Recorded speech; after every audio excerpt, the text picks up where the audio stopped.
हर घर की समस्या। मैं मायके जा रही हूँ। पति, अभी तो कुछ दिन पहले तो गई थी मायके, कोई ज़रूरत नहीं है जाने का। घर की सास ससुर बाकी फैमिली बार बार तो मायके ही जाती है। क्यों नहीं मैं मायके जाऊँ? मेरा घर है, मेरा परिवार है, मेरे भाई मेरे बहन है। ये थोड़ी ना अभी अभी आप मेरे लाइफ में और मैं अपने माँ बाप अपने भाई बहनों को भूल जाऊँगी मैं। बचपन बीता है उस घर में, मेरा जन्म ली हूँ, ऐसी थोड़ी ना छोड़ दूँगी। यही होता है ना। लेकिन नहीं होना चाहिए। क्या होना चाहिए? अरे उसे छोड़ना पड़ेगा।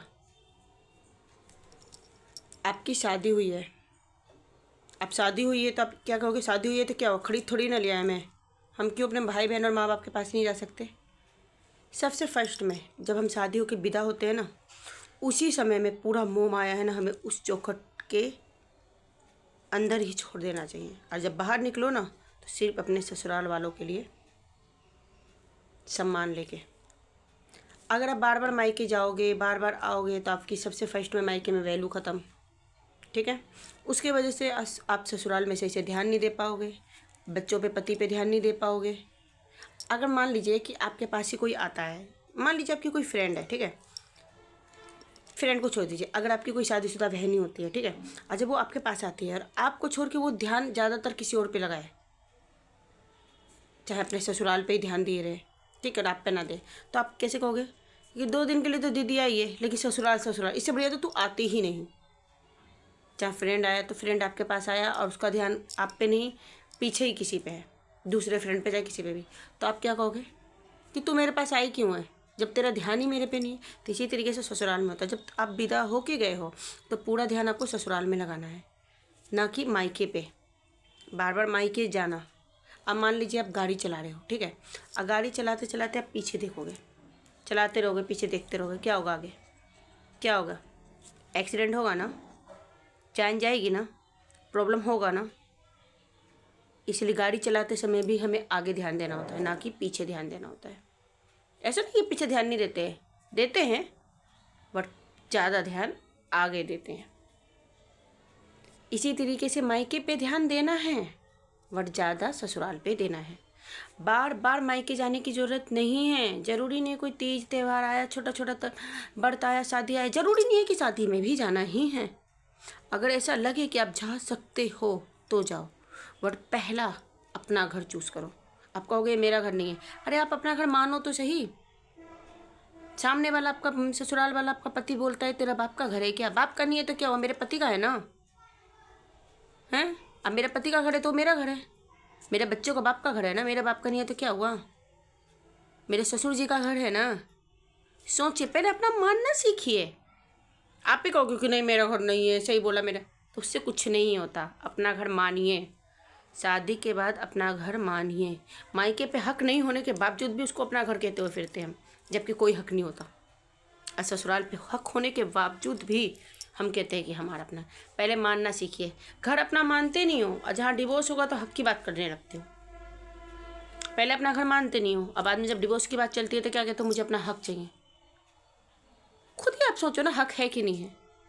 इसलिए हक ससुराल पे मानिए और अपना घर समझिए और वहाँ पे रहिए। छोटी छोटी बातें, इशू वगैरह हो, उसे बर्दाश्त कीजिए। कोई भी लड़ाई, हर जगह लड़ाई होती है, जहाँ चार बर्तन होता है वहाँ पे खटपट होती ही है। लेकिन मायके अगर आप बार बार जाओगे ना तो आपकी उसमें वैल्यू घटेगी। वहाँ पे अगर आप ज़्यादा दिन पे जाओगे तो आपका सम्मान ज़्यादा होगा। आपके पास ही जो होता है, जो अड़ोसी पड़ोसी, जो आसपास के जो फ्रेंड होते हैं, वो आपके पास बार बार जो आते हैं, उसको आप हर बार चाय के लिए पूछते हो?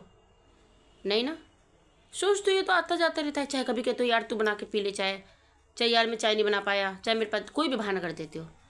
लेकिन जो फ्रेंड कभी कभी आता है और दूर से आता है, उसके लिए चाहे आपको किसी से उधार क्यों ना लेना हो, बट उसका स्वागत आप करते हो। क्यों? क्योंकि उसका वैल्यू है आपकी नज़र में, कि आज आया है फिर पता नहीं कब आएगा। इसी तरीके से आप मायके में जाते हो ना, अगर बार बार जाते हो तो आपकी वैल्यू नहीं होती वहाँ पे। अगर वही काफ़ी टाइम पे जाओगे ना तो आप सब हर एक काम छोड़ के आपके पीछे लगेगा।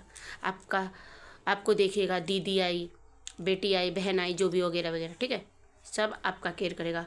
पड़ोसी सब आएंगे आपको देखने के लिए, सब आपसे मिलने के लिए आएंगे सम्मान के साथ। और अगर बार बार जाओगे तो बार बार कोई कहेगा ये तो बार बार मुंह उठा के आ जाती है, बोलेगा ना। ज़्यादा दिन पे जाओगे तो आपको मायके में कोई आपसे एक गिलास पानी भी उठा के पियोगे ना, उसके लिए भी आपको मना किया जाएगा कि मैं हूँ ना, मैं दूंगी, तुम आराम करो।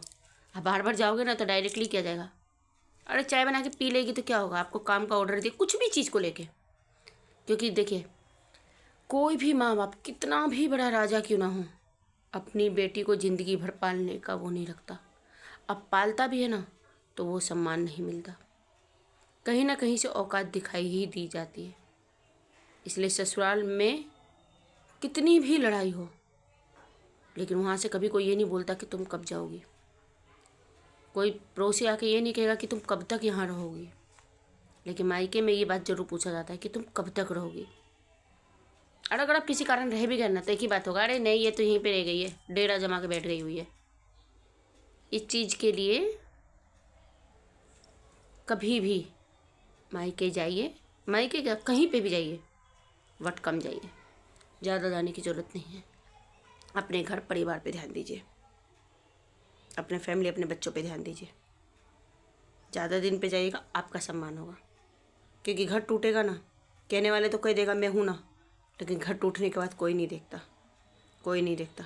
पति की 4 बात अच्छी, ससुराल वालों की 4 बात अच्छी, वट मायके की एक बात भी दिल पे चुभ जाती है। इसलिए है ना, पूरा ध्यान ससुराल पे लगाइए, ना कि मायके पे। बाय। सॉरी अगर कुछ बात बुरा हो।